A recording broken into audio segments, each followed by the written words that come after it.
Alrighty, everyone, we are back, and we are about to go confront Aethys, hopefully. No guarantees on that. Pretty sure we're about to. We're gonna try real hard, anyways, and we're gonna see what happens.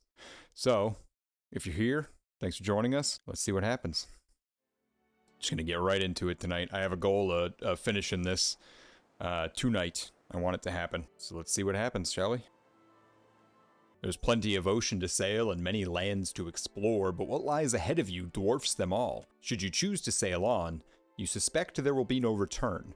Not to the Deadfire you have come to know. You set a course through the channel and into uncharted, turbulent seas. Andra's mortar rages on the horizon, a vast wall of roiling clouds and rain, punctuated by the silver flicker of lightning. The wind pushes against you, as if to ward whatever lies beyond from the Steelyx's approach. The Steelyx leads the fleet, crashing through the turbulent waters like an axe through armor. Gods alive, Panamu bird-scorned mutters, staring up at the storm. Rala Blackblossom blinks at the blackening sky. Knew an old salt once who claimed the mortar were the edge of the world. I called him a fool. Now, though? The navigator's head shakes sadly. Now, I ain't so certain. Head bowed slightly, grim Cauldron smiles. Today is as good a day as any to learn what the gods have in store for us. Shit, Captain, one of the hands cries. Hostile vessels inbound to forward port. With a shake of the head, Panamu bird-scorned emits a grim chuckle. Suppose it'd be too much to ask to be let alone out here. The inverted crown flies atop the masts of the motley Principi fleet, along with a dozen other pennants and colors representing a dozen different pirate lords and ladies. Their shanties are audible even against the storm. The approaching fleet numbers at least as many ships as your own, and maybe more. Panamu bird-scorned frowns against the wind. The fleet's turning, Captain, setting their gun ports against the enemy. Waving her hat overhead, Tuliak Longfrost whoops eagerly. Finally, some goddamned excitement. The hands look to you from their stations. Panamu bird-scorned eyes hold yours. The crew stands ready. What are the captain's orders? The Royal Deadfire Company dispatched over a dozen ships to support your cause, each a veritable masterwork of wood and metal, heavily armed and armored. Soldiers stand at attention on each junk, their rifles at their shoulders, while 100 bronze cannons gleam from within the ship's gunports. The Rukwapa warships, each sleek junk boasting a panoply of long-barreled cannons, follow close behind. The patchwork pirate fleet charges aggressively towards you, its ships a ragtag menagerie of flashy galleons and sleek dhows, stolen junks and mercenary sloops. You count 30 vessels, give or take. Adair puffs on his pipe as he observes the enemy fleet from end to end. After taking a full accounting of the array of ships, he ashes his pipe, puts it away, and looks to you with a cheerful shrug. Maya holds out her arm for Ishiza. He flutters up to perch and nuzzle her cheek. She scratches under his feathers, where he seems to enjoy it most. They share a locked gaze, where something unspoken passes between them. Something loving, duty-bound, and final. Then she turns to you and nods, resolute in facing whatever comes next. Shodi raises her lantern before her like a shield of light. It flares once brightly in response, and she nods to you, ready. Despite her bravado, you notice a slight trembling in her hand. The cage of her lantern rattles as Shodi waits for the battle to begin. She glances nervously to Adair, who returns her a reassuring half-smile. Let him fight it out. Take us into that storm, handsome Eliam. The deck presses against your feet as the Steelyx comes about, the thunder of cannon fire vying with the thunder continuously rolling from the mortar. Your ship straightens, the bow pointed directly into the storm. You lurch forward as the deck pitches violently. You grab the aft rail to keep from going overboard. Beneath you, just below the surface of the water, swims some immense creature. It moves towards the battle, the water curling back like parted skin on either side of the beast, to reveal a monstrosity not of flesh, but of slick adra and gleaming metal. The surface of the water bulges, then bursts, and with a roar like the crash of the surf, a dragon explodes from the water. Holy shit. The familiar scaled form of Scoriolophos sweeps low, wings outstretched just above the white-tipped waves, before spraying its briny breath over the metallic monster. The monstrosity turns on the sea dragon, and they slam into one another, tearing at each other with tooth and fang. Essence pours off of the pair as they pound one another with their abilities at point blank. Rala Blackblossom gapes. Sweet, merciful Andra. I was not expecting that. Mess that bastard up good, shouts Tuliak Longfrost. The hands turn back, pointing. Did you see that? We've got a goddamn dragon. Fucking sweet. I was wondering when they would make their appearance. Hey, Low Base, how you doing today? Welcome in, my friend. Oh, I love it. That was a good one. Everyone say hello to our good friend Low Base, photographer, editor, extraordinaire. His birthday's on Saturday, so wish him a happy birthday. And most importantly, he is the creator and leader of the Web Creative Twitch team, which, if you are a creative person, please go say hello. Go now, while I hold the attention of these beings. Sciorielephus echoes among your thoughts. Our debts are cleared, Watcher. Punamu Burnscorn turns from the carnage. Captain, we might not get another chance. All hands look to you. Aethys threatens everything and everyone you know. Whatever you love, whatever you hold sacred, we're here to save it. Punamu Birdscorn nods, striding forward. Not a one of us took this commission thinking we'd be heroes, but here we are. Let's show this oversized squall our true mettle. Andra's mortar looms before and above you, dominating the whole of the world. Rain begins to fall. The storms of Andra's mortar encompass the invisible horizon. Hurricane winds roar like an imprisoned beast, blowing with enough force to warp the very seas.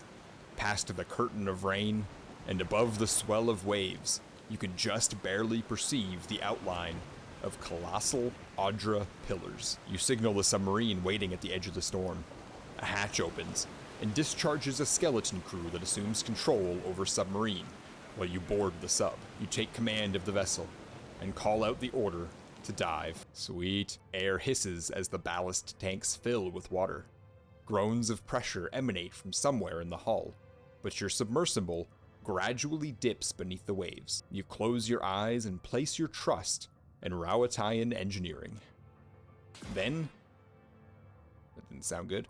Then, somewhere in the tight quarters, a bolt goes flying like a popped button and hits the far wall with a loud ping. All is silent. Slowly but surely, the propeller spools to life and carries you forward beneath the storms. You navigate around the trunks of massive Audra pillars rising from the seafloor, but the work of crossing Andra's mortar is accomplished with ease.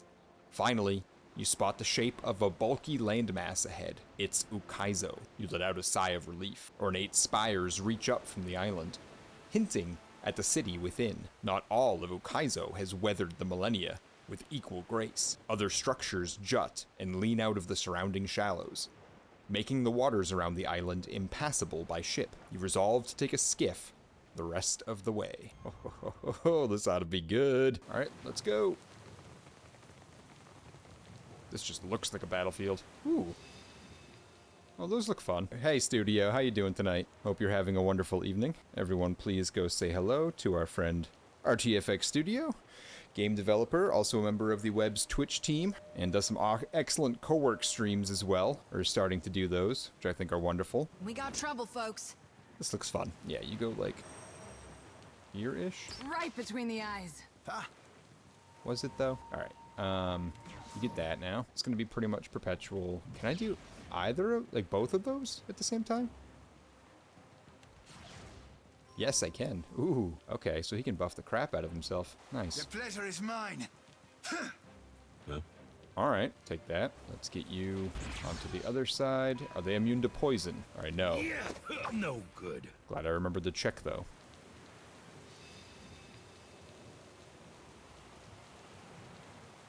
We might actually be able to beat this game tonight. That would make me so happy. There, you're kind of stuck over here dealing with this guy, so I guess just do that. They cannot be stunned. Or no, that was a concentration. That's fine. I'm so curious which one of these would be better. I don't think I've even done Mogren's Might, so let's give that a shot. Yes, you are. Don't like whatever he's charging up to do. Definitely not a fan. Ah. Can interrupt them though. That makes this thing seem that much less intimidating. Whatever you want. Yeah. They have a lot of health though. Death is the true atonement. Ooh, I like that ability. Lavaru be on seek.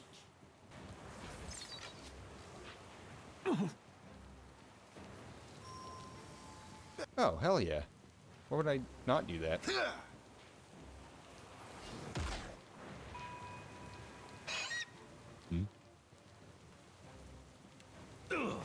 That's not supposed to happen. Okay, he'll be dead soon. Still got it. Might even be dead on his next turn. Yeah.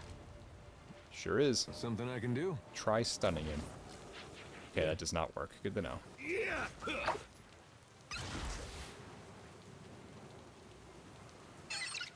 How long do these things last? Decent amount of time.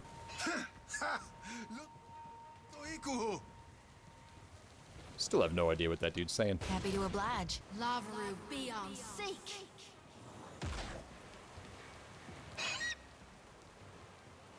You're out. You're out.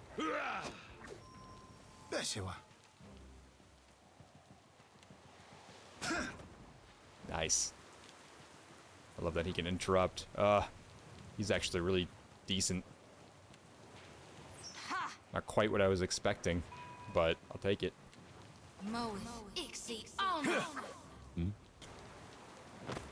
Oh! Just kicks him away. As useful as a bump on a pickle. Arthek Worthen Roth. That's still going. You were saying? Oh, this is a whole thing, isn't it? Oh boy. Well, can only go here next, so might as well do that. Hey, Dark, welcome in. Everyone, go drop a follow to our wonderful moderator, Everything Dark. Doesn't actually stream yet, but they will.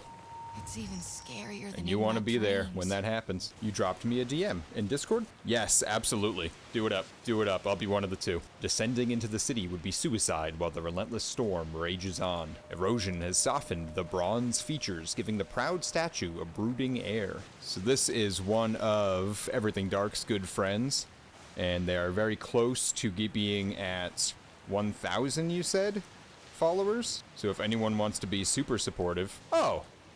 I know Be Good Johnny. I'm already following Be Good Johnny. Be Good Johnny is actually really cool. I've been to his streams, and they do awesome content. So yes, if you would like to check out some awesome gaming content, please go give them a follow. If they're very close to 1,000, I know that they would appreciate it. A furious storm obscures the sprawling city below, but you can make out the shape of distant spires reaching up from the flooded ruins. Spirit winds tug on your soul with insistence, like a stern hand trying to pull a cloak from your back. You recall the last time you encountered a Biwak. It feels a lifetime ago. So, here we are. You look to those who accompanied you this far, who risked everything to face the confrontation ahead. How you feeling about all this, Adair? Adair's gaze wanders among glinting archways and half-collapsed spires, his mouth agape. Gilded Vale got its name from the way the wheat fields used to look in the sun. But this place really is gilded. Might as well be a different world. In a way, it was, before it ended. Ended. Yet here we are, all the same. These great people got a funny way of passing on.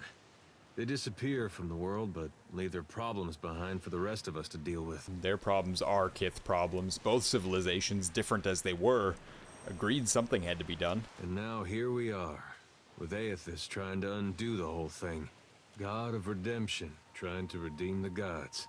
He shakes his head. What a mess. Adair looks to Aethys in the distance and sighs. I mean, I guess I'll ask Shodi's thoughts. What's on your mind, Shodi? We gonna do this or what? Shodi licks her chapped lips, dark gaze narrowing as she takes on the sight of the ancient city's ruins. Raised high, her lantern casts hard shadows over the plains of her face. If it's all the same to you, Watcher, I'd rather not miss the moment my god brings the darkness down upon us. I want to see Gone become the true deity of death. No matter what happens with Aethys, you've got my back, right? She doesn't answer for so long that you think she's not going to. Then she taps her blood-stained sickle against her thigh. Sure, you can trust me at your back, even if you're going against my god. But the words sound hollow, like an obvious lie. Tell me, Watcher, can there be a god of light and birth if souls themselves can no longer be reborn? She points her lantern toward the shadowed ruins in the distance. Ukaizo's broken bones. Was it worth it all to chase down your god? It was. And I'd do it again, only bloodier this time. Think of all the souls I could have gathered if I'd reaped them right from the living. Oh, Jesus. Shodi. A shiver runs down Shodi's spine as she taps the red-stained sickle against her thigh. I thought it'd be different how it turned out, but I couldn't dream of any other way. Shodi sets her jaw, grim. Now then, shall we go face my god for one last time? Find out what it is we can or can't do in these end times. Whether we're meant to wither or thrive. Yep. Let's go. Consider me your second shadow. I think we're as ready as we could be. Goodness. A tiny engraving reads, "In memory of Dumu, Tapua, and Tokima, Ngati's first chosen."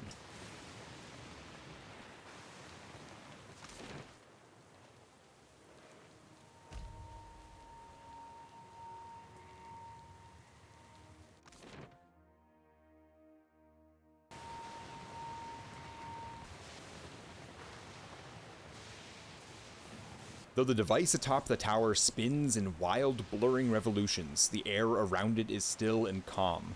You stand in the eye of the storm, which has cordoned off Andra's mortar from the rest of Aora for thousands of years.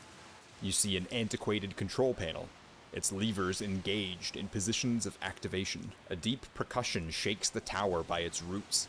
Somewhere in the obscurity of the storm, Aethys rears back in his fist to deliver a mighty blow. The control panel has weathered the millennia better than the rest of the city. A layer of dust covers its elegant glass tubes and engraved copper levers, which appear both intact and fully functional. I really want this to be the YouTube clip. Let's deactivate this bitch. You grip the largest of the levers and bring it up to its starting position. The vibration of machinery gradually slows, and turbulent winds grow calm. The machine controlling the storm winds down. The clattering of its machinery settles into a low whir and then, at last, hiccups to a halt. Beyond the tower, the black, roiling clouds of Andra's mortar roll away from the ancient city of Ukaizo, with only a tired sigh of wind to see them off. And on that last breath of wind comes to you a familiar sound. The ring of a bell. Everyone please go say hello to our good buddy Pipe in 3D, who's... The bell's ringing is soft, not the clangor and torrent you've grown used to. It calls to your soul, and your soul yearns to follow it. Your soul flees from your body and into the beyond, chasing that sound. It leads you at last to Bareth's realm, to that cold platform and room of endless doors. Watcher, your journey nears its conclusion. The pallid knight stands before you, her gaunt face impassive. Let's make this quick. I've got an engagement with a living statue, and I don't want to be late. You rush headlong toward the end. Do you ever pause to consider where it is you are headed? Soon you will confront Aethys for what will likely be the final time, and you will do so as the Herald of Bareth, the only creature on the face of Aora to whom he will listen. Remember that. The pallid knight inclines her head to you, black hair hanging lank in her face. She steps back and cedes the floor to Helia with a small, resigned sigh. If Aethys truly intends to go through with his mad plan to destroy the wheel, a generation's worth of souls will be trapped in the in-between. So many would suffer. How can Aethys be so cruel? He cannot just abandon them. Aethys must help the Kith find a quick solution. Abaddon strides forward. Aethys thrust this crisis on the Kith. They did not bring it upon themselves. Their only mistake was entrusting us to watch over them. Who will help them rebuild their world now? Aethys will reveal every secret of the gods. Will Kith be able to change the established order if they have no wonder to inspire them? Aethys must help them resolve this quickly, lest every one of Aora's few remaining mysteries be laid plain. Should Aethys leave this decision solely to Kith? You have misgivings. Good. You should be wary of any help Aethys might offer you. With the wheel destroyed, Kith will tear themselves apart. It is the gods' duty to prevent that happening, lest they doom us all. And as Kith must be ruled, so too must the gods. I say that if Aethys is so eager to throw down the mantle of power and step aside, I shall take my rightful place as Queen of the Gods again. Absolutely no one wants that. Kith are strongest when they follow our lead, and we are strongest when we lead in turn. United in purpose with the gods, Kith can accomplish things that without us, they could never have even begun. They must be shown their boundaries to surpass them. Kith will not solve Aethys' puzzle on their own. And without an established order to fight against, the bonds that bind them dissolve, and they fight amongst themselves. Yeah, but Wodiko doesn't want them to solve it. She wants to be queen over all of you. Wodika's firm hand is but the motherly smothering of Helia by another name. Mortals should have no special advantages. Only once Kith have striven to improve themselves through trial will they truly know their measure. Kith must suffer to find their strength if they are to survive the world into which Aethys drags them. Our intervention in your struggle would be a cruelty and counter to our purpose. He lets his words hang in the air for a moment. Gaze, level with your own. Indeed. Kith must discover for themselves what it is they are worth, and of what it is they are capable. What we do for them, they do not learn for themselves. Trial breeds ingenuity. If our work of generations was not in vain, Kith will succeed in spite of Aethys' actions. I have faith in Kith's ability to meet Aethys' challenge. Do not mistake my words for indifference, Watcher. They are born from a fierce belief in your potential, not a refutation of it. That actually means a lot, coming from Mogren, of all frickin' people. Gods, thanks for that. Wodika's been dripping pessimism in my ear like poison. Mogren is blinded by her affection for mortals. She does not see that entropy is the destiny of all things. If Aethys were wise, he would destroy everything. End life, end reincarnation, end death. I'm gonna say this once, Rimmergond, you can piss right the fuck off before I whoop your ass again, alright? Kith have had their chance. It is time to let silence reign. As Rimmergond's words fade, the Pallid Night returns. She no longer towers over you, a giant even among the gods, but meets you at your height. She lets the arms crossed over her chest fall to her sides. She speaks to you openly, plainly, an expression almost like tenderness, turning up the corners of her lips. Well, Watcher, you know where we stand. What do you believe?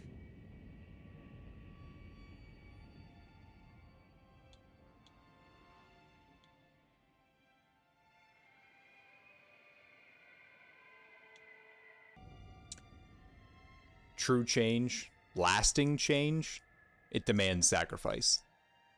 The coming days will be hard, but we'll be the better for it. Take care that you do not sacrifice all, Watcher. Only what you must. The things you stand to lose, lives, institutions, beliefs, you may lose for good. Now the time has come for us to part, Watcher. I laid upon you a difficult duty, and you have discharged it well. You will be free of it in time, but not now. You have work to do yet. You are no stranger to hard choices. You killed Theos, and when his soul was laid bare before you, you chose to destroy it. You granted him peace. Remember the strength it took to make that choice, and know that you alone may sway Aethys now. When you stand before him, choose your words carefully. The gods depart one by one in brooding silence. A solitary figure remains perfectly still until the last of her colleagues is out of earshot.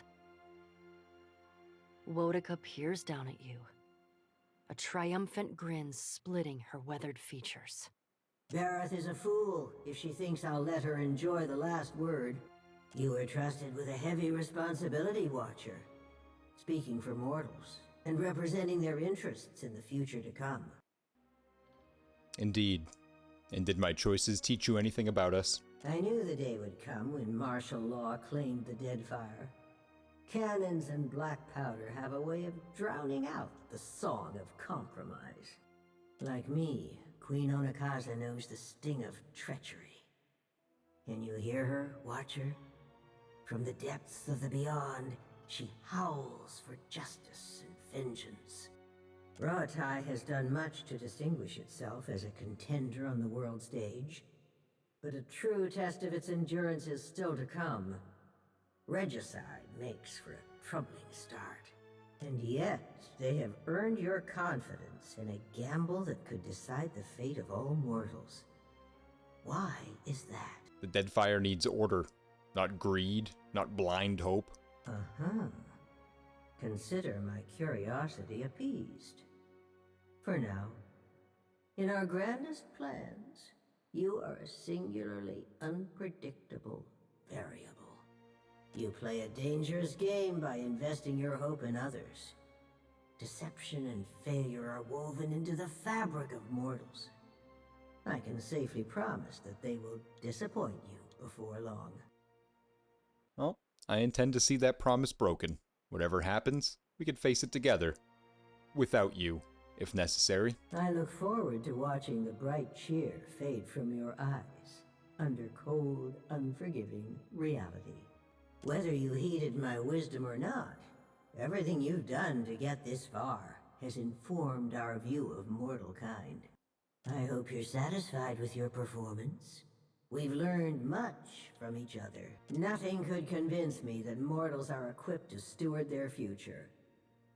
Your efforts to prove me wrong were admirable, and my detractors will likely use your example to oppose my rule.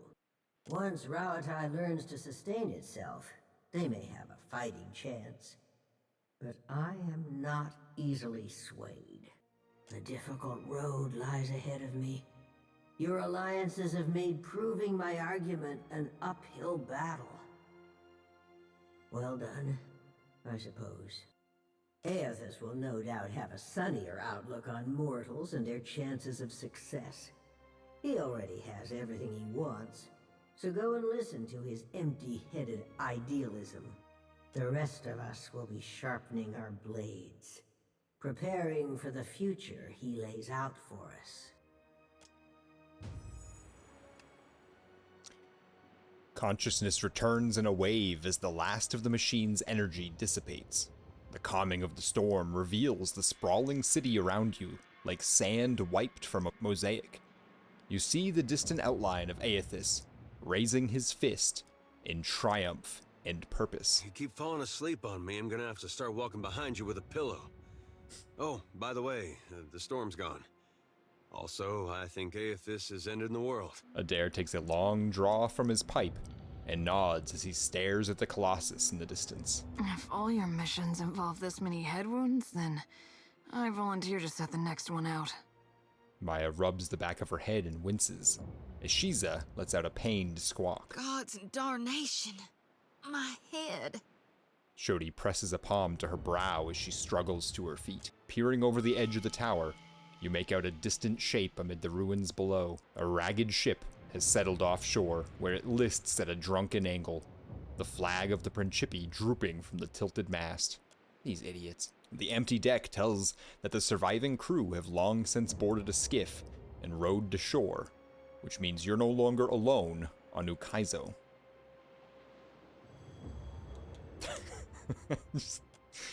All right.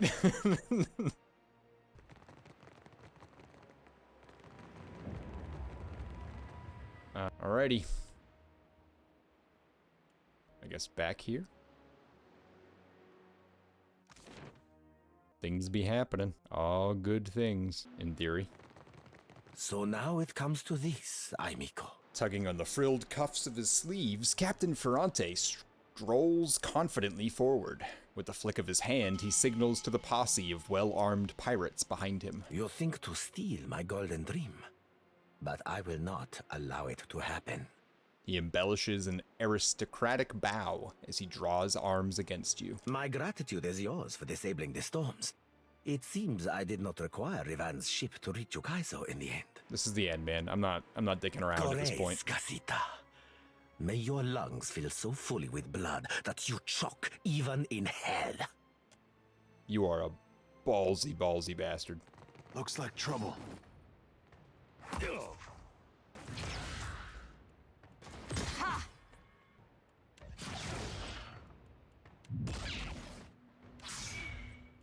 Ha!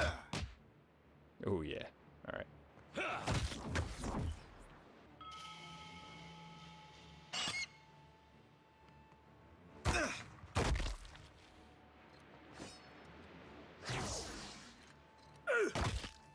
That must hurt. Happy to oblige. Shody, big guns. Yeah.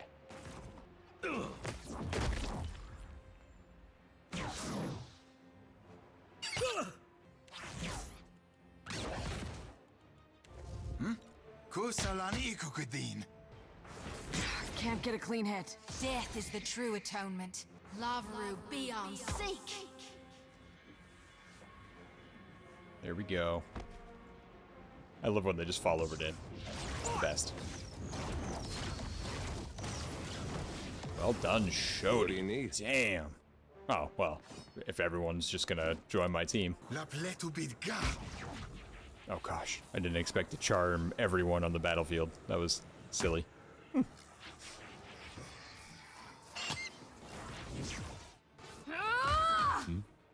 Yeah. Take him down. That felt unnecessary. For Aethys! Boom. I don't know why he tried. That was the silliest thing. Moving on.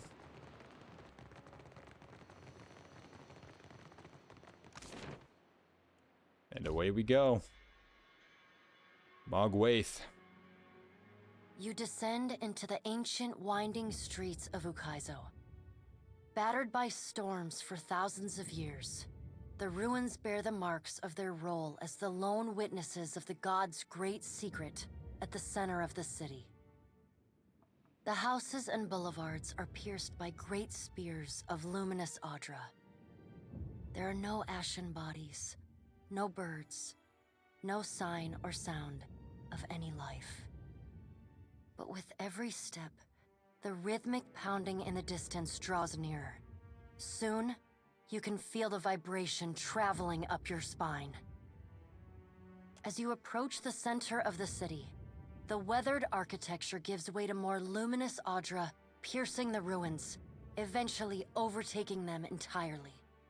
Cresting the top of a fallen tower, you finally get a clear view of Aethys. He stands, legs astride, next to a great stone monument ringed with 11 cavernous alcoves. All but 3 hold a gargantuan skeleton, bones scrubbed clean by the city's storms. An immense Anguithan machine floats above the monument, suspended by invisible energy emanating from a well of light beneath it. Great brass rings spin around a core of metal and Audra at the machine's center. Periodically, Aethys's massive arms swing back. The movement alone is enough to draw great gusts of wind toward him. When they come down on the machine, the impacts are accompanied by eruptions of electricity, fire, and smoke. The hundreds of luminous Audra pillars across Ukaizo sympathetically dim in a rippling wave that spreads out from the machine. The only safe route to the god is a steep ascent along a monstrous pillar of luminous Audra. Intertwined with fragments of Ukaizo's ruins that it has carried through the centuries, the pillar bends in a long arc, towering above the machine. The pillar levels out near Aethys's head, a silent observer to the destruction of the machine it has grown beside over thousands of years. You weave your way along a treacherous rain-slicked path up the pillar's skyward side. As you arrive at the top, you catch Aethys's attention. Fist pulled back, he pauses to observe you. With the same gentleness he showed at Ashen Maw, he lowers his arm and turns toward you. It may be hard to picture, but this city was once full of life. The Huana, yes, but also kith from many other cultures. Great hanging trees shadowed these boulevards. Gardens sprawled across the open rooftops. Each spring, a festival procession would wind its way from the hillside into this valley. The celebrants would pass through a steep walk among the stalls of foreign merchants, flowers falling upon them from all sides. All people of all nations, together in a celebration of new life. Such was the power and beauty of lost Ukaizo.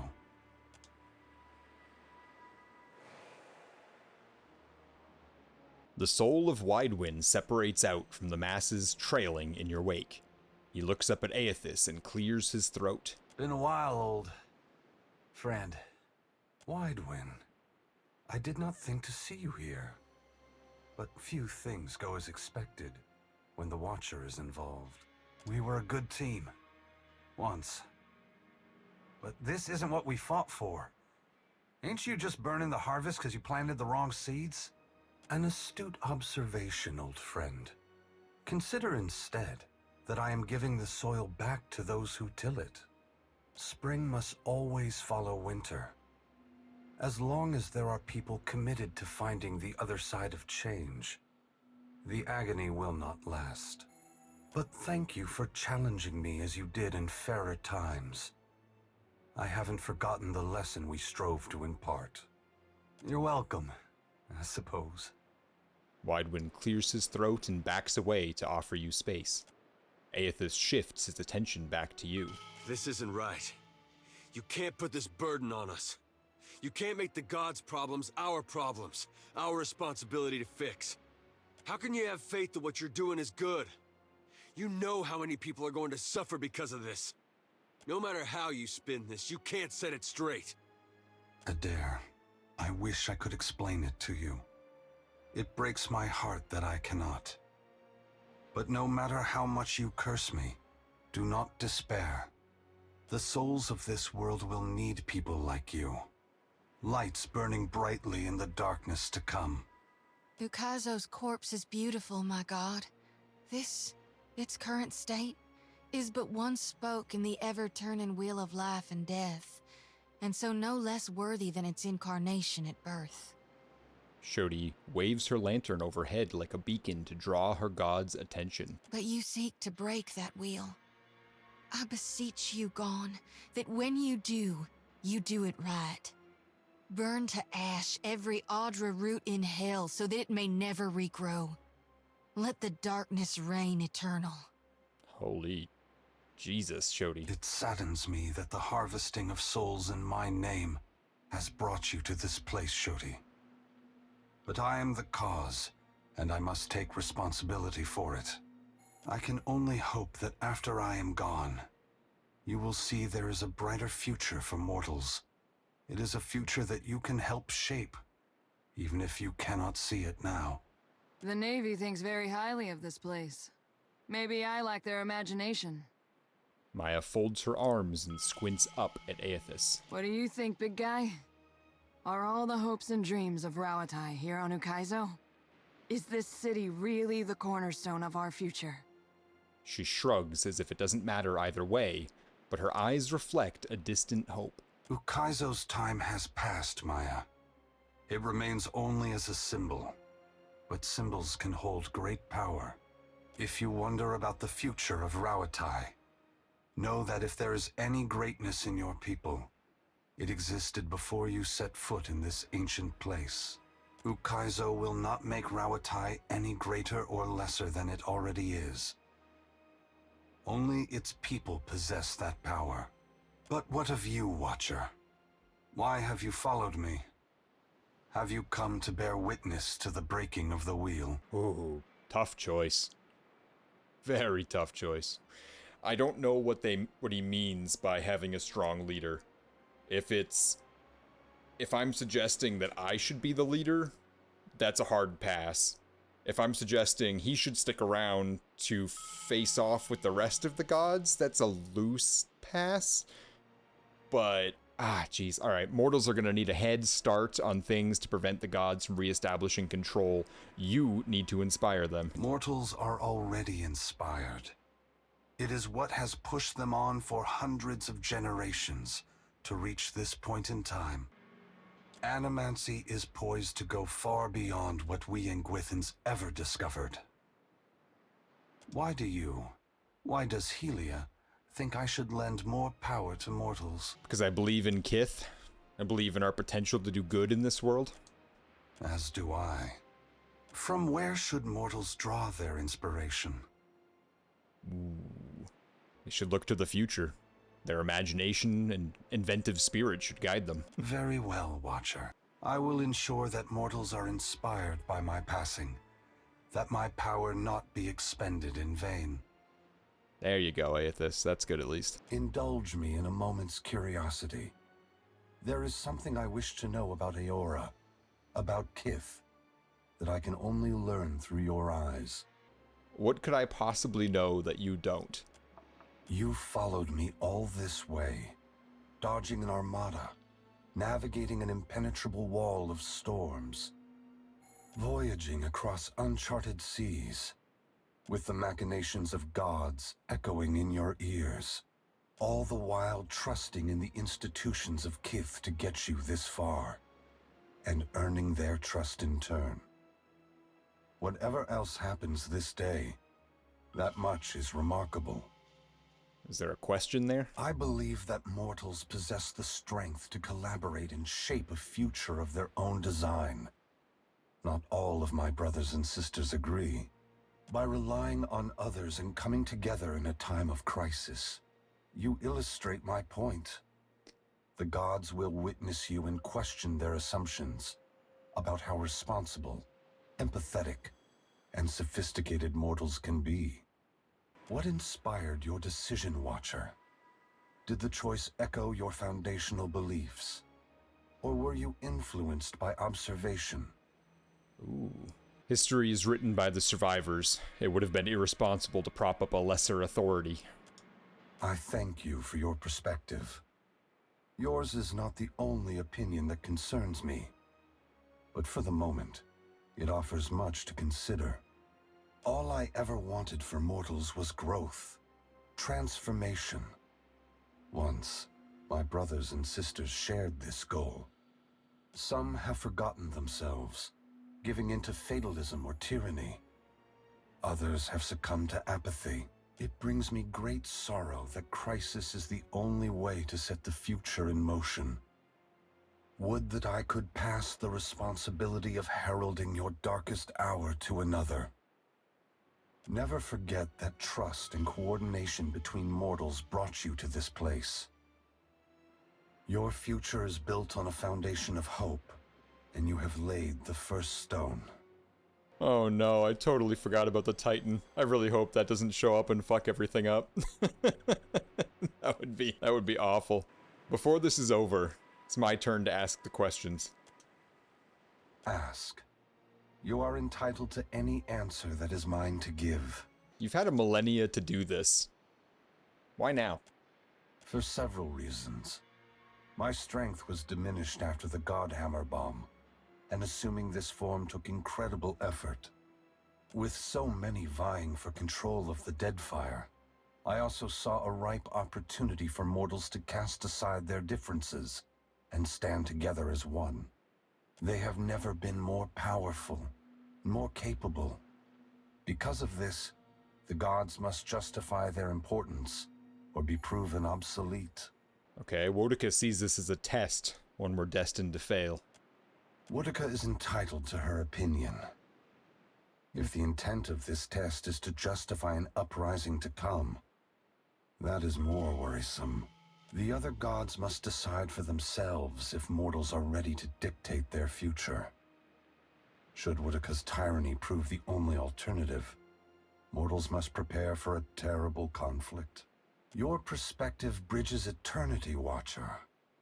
Many will look to you to mediate differences that could shake the very foundations of Aora. Alright, that's all. What happens next? I must attend to my final work now.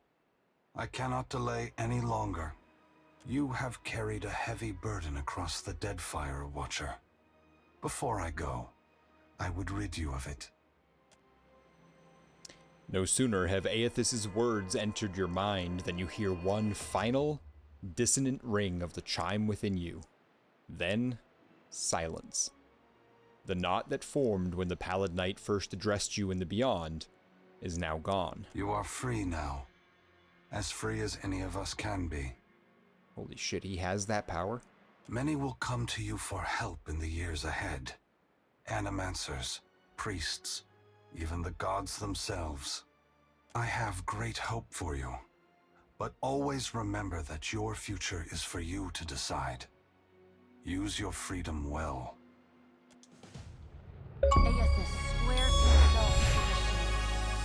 As you move to a safe distance, he draws his fists back and resumes his assault. The blows rain down with increased fervor, but the machine perseveres in spite of his efforts. Spreading his arms wide, Aethys draws power from the luminous Audra clustered around the valley. The energy courses through his body, limbs overflowing with intense light and waves of heat. You perceive the presence of another colossal gathering of soul essence nearby, and recall the agreement you reached with Wal in the halls obscured. But can one rely on a pact struck with the god of mysteries and deception? I freaking forgot about WoW.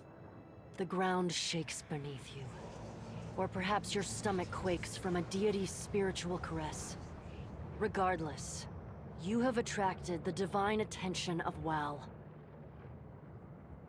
Don't interfere, WoW. You truly are surprising, our former heralds of Berith. Farewell, then. The god's presence recedes. Could you imagine? All that and WoW just shows up and... He returns to his task, each strike bringing with it the sound of cracking stone and twisting metal, the flickering of luminous Audra across Ukaizo.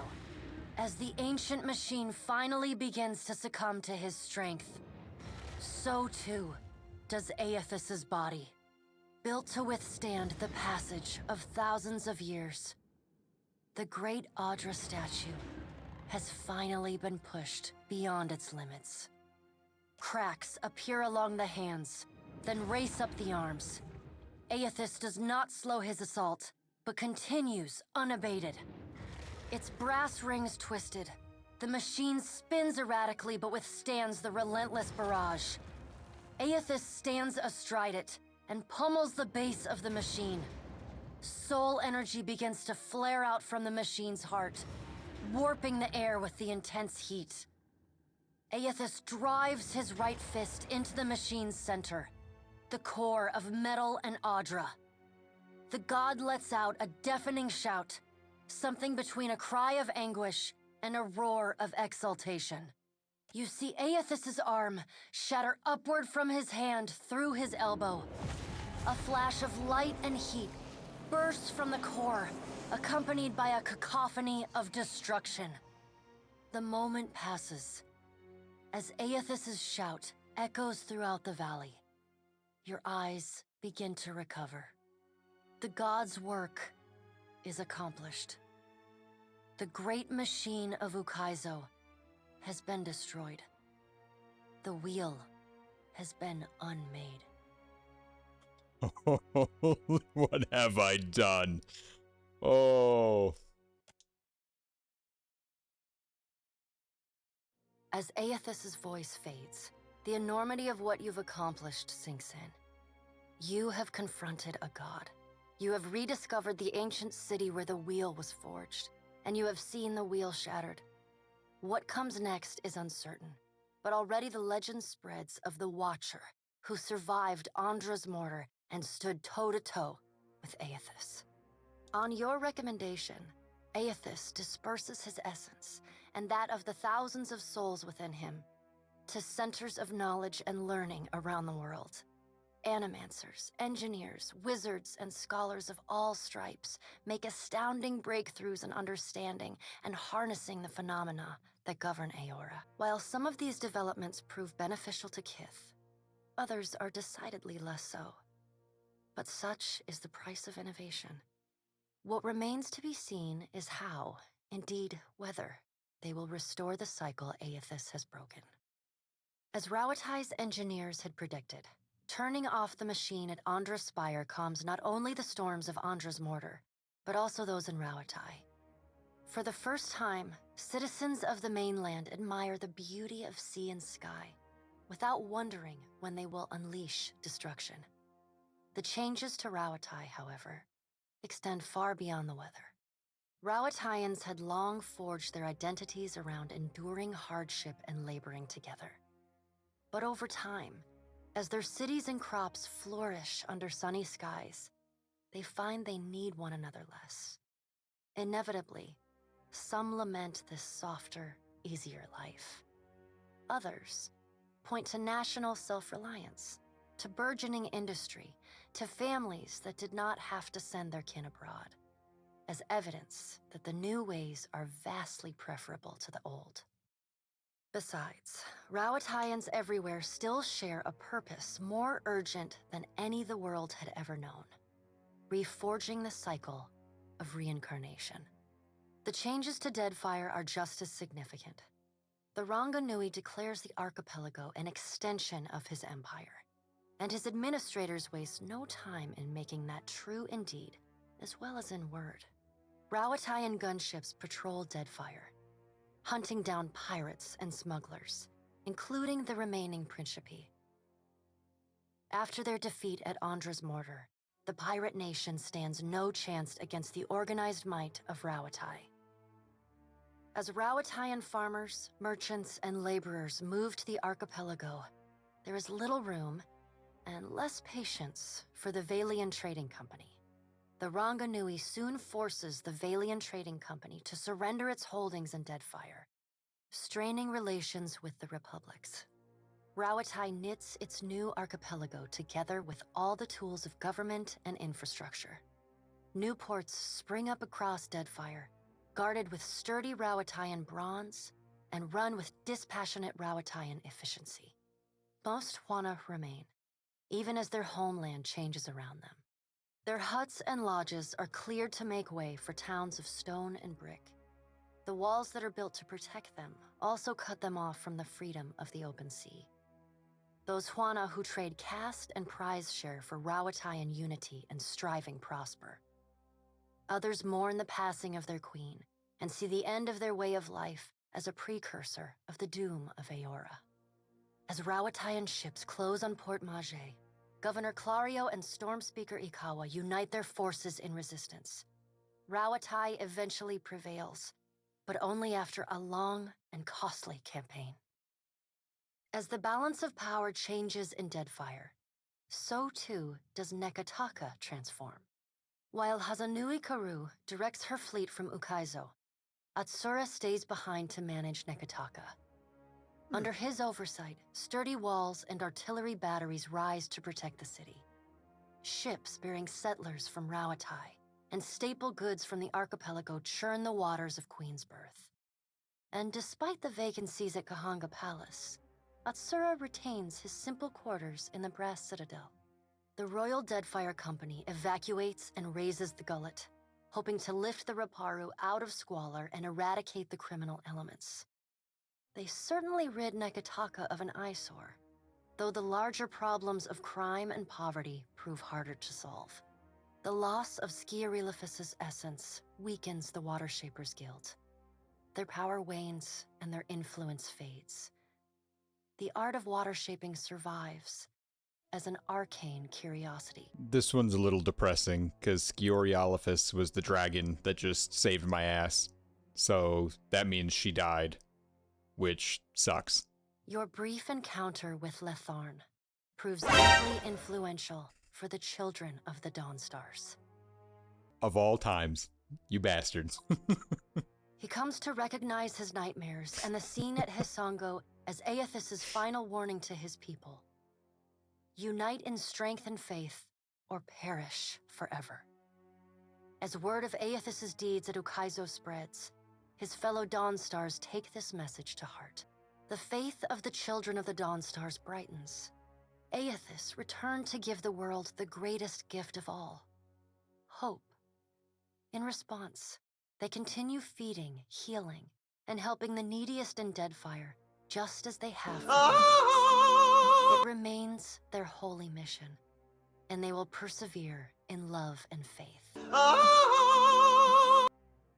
The Adra at Pokakohara is restored, but the rumored Valian Trading Company post never comes to Tikawara.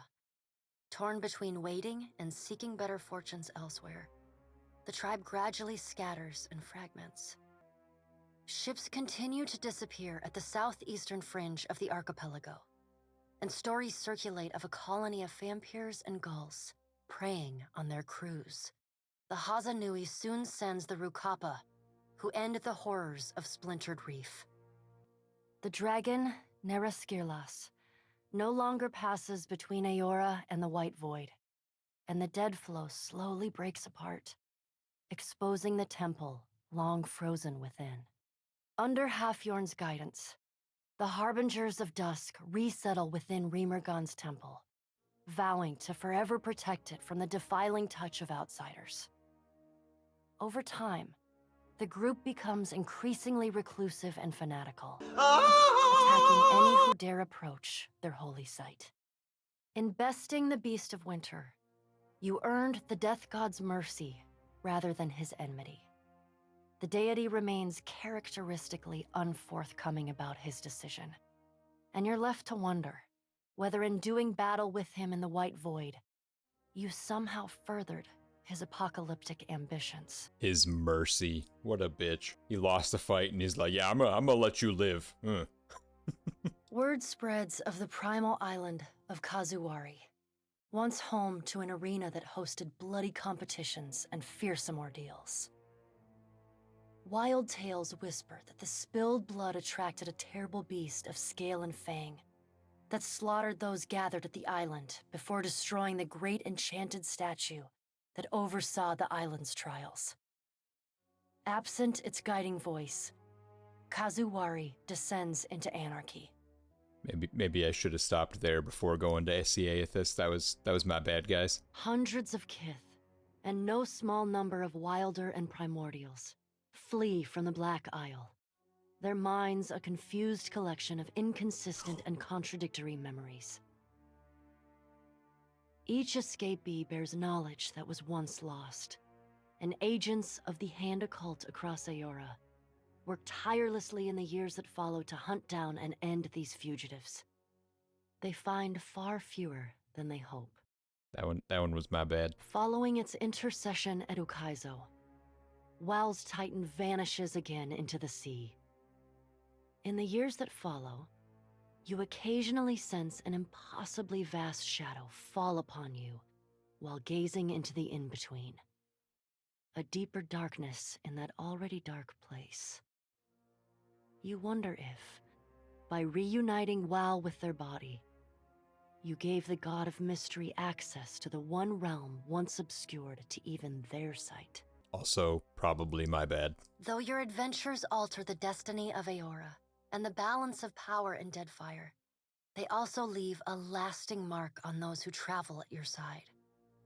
Your companions find themselves changed, in ways both big and small. Especially Aloth. In the days sailing back from Ukaizo, Adair keeps mostly to himself, reflecting upon the new, fragile existence his god has forced upon the world.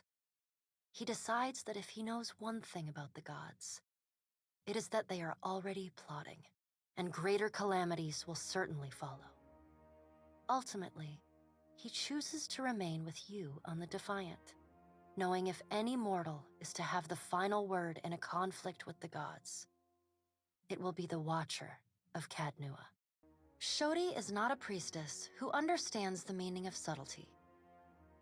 As such, she makes her girlish crush on Adair painfully obvious from the moment she first sets eyes on the strapping fighter. Early in your travels, Adair appears discomforted by her persistent flirting. He often grimaces when she sidles up to him, and he takes endless pains to keep their conversations terse and to the point. But after a little smoothing on your part to nudge them in the right direction, Adair makes an effort to view Shodi with an open mind. And Shodi begins teasing the veteran fighter in a more companionable and less amorous manner. After saving each other's hides a couple times and sharing more than a few laughs, the two form an easy, and you suspect, lifelong friendship. Plagued by constant nightmares and hallucinations, Shodi becomes increasingly disassociated from reality. Meanwhile, her power continues to grow with every soul she harvests. You start to notice sliced up animal corpses everywhere you two travel. But when confronted about it, Shodi stomps her feet and fiercely denies any wrongdoing. Then, one night, Shodi wakes, but never leaves the nightmare. Shivering uncontrollably, she packs up her belongings and slips away into the darkness, murmuring that she must return to the Temple of Gon in order to fulfill her purpose to her god. But she never reaches the temple. None of the Dawn Stars know what's become of her, aside from disturbing rumors of a harvester ravaging the southeastern islands in the Deadfire, leaving a trail of blood in her wake. What the absolute fuck? I would not have expected that out of Shodi.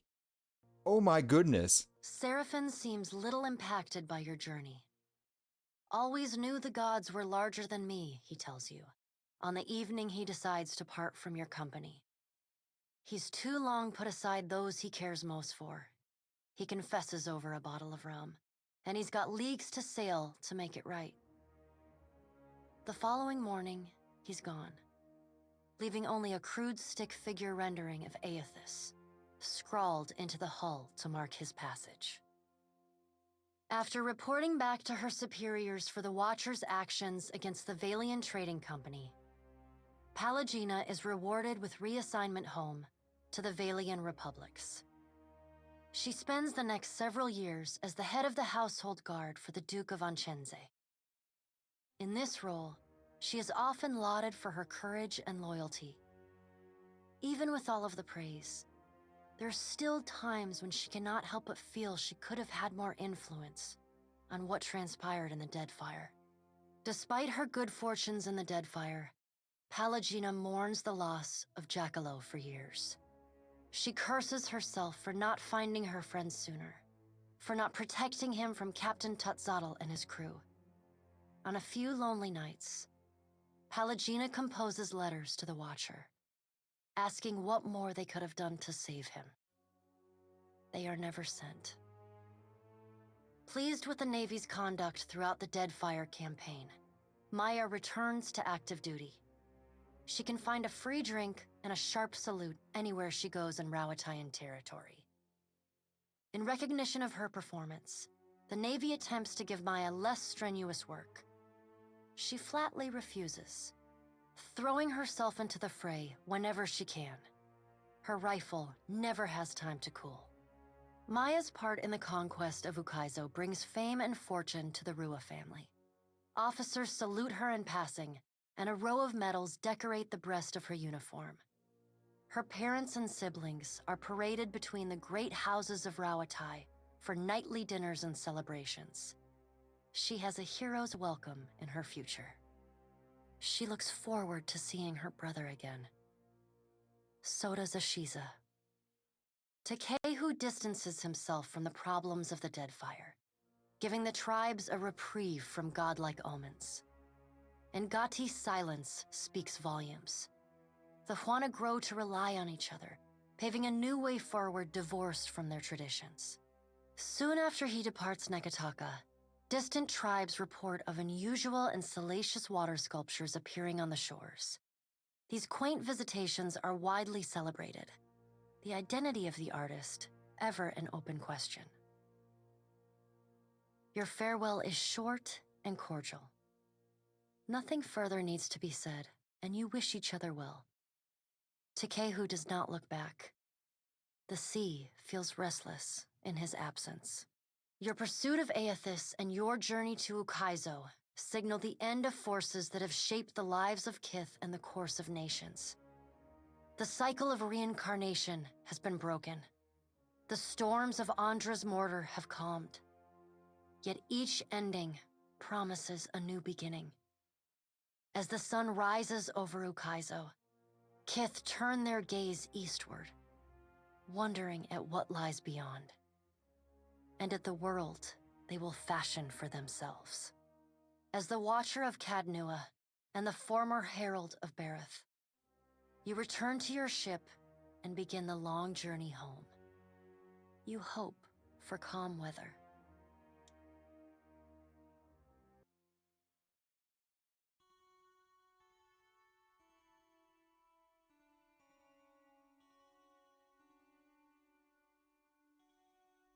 We did it, y'all. Thank you so much for the lurk, Becker. I appreciate it. I hope you enjoyed the ending here.